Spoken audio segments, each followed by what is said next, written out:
season 2 of this show, you know, season 1 there was so much with Crixus and Spartacus, and would they finally work everything out?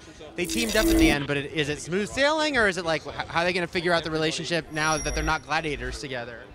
Oh, I think this, you know, it's a little bit like Spartacus and Crixus are two captains on one ship, you know, so they're always going to have that that conflict. I think, you know, there was a sort of a brotherhood that came about, you know, in season 1, but you know, Crixus only tapped the shield to say jump up on the balcony and let's waste some Romans.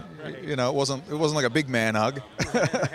So, you know, there's definitely conflict rules in our show, and when you think somebody is going to become, you know, sort of an ally of somebody else, it usually flips its way around. You know, no guarantees on when and how that will happen, but there's definitely going to be a leadership struggle in season 2 between Crixus and Spartacus, and you know, so there would be. You know, he's a Gaul, and you know, and Spartacus is a Thracian. You know, they'll have two different destinations in mind, that's for sure. And yeah, so we're definitely going to be in a situation where conflict rules. So what is their first plan? They're free now. What do they do? Where do they go? If you read the history books, you'll get a fair idea of what the geography was for the trip of Spartacus and Crixus and the band of slaves. We're pretty much covering that same roadmap. So you know, Vesuvius is kind of like one of the initial locations.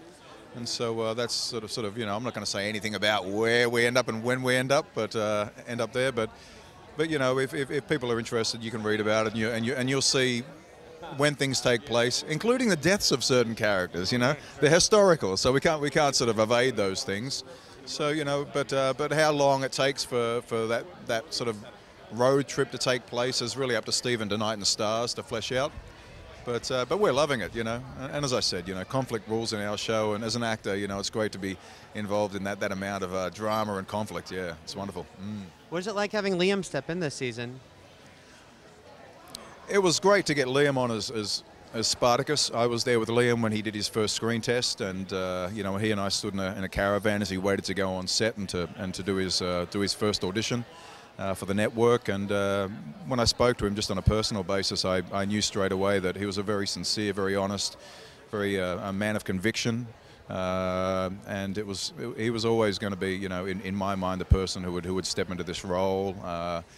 And he's done an amazing job. You know, Andy Whitfield is not somebody you can actually copy, and so they needed to find somebody with the, you know, you can't have the same truth as somebody else. Everybody's got their own truth, but they've chosen somebody who has truth and commitment, and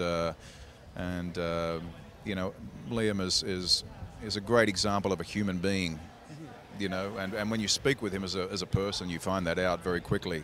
He's a great personification of Spartacus. Perfect.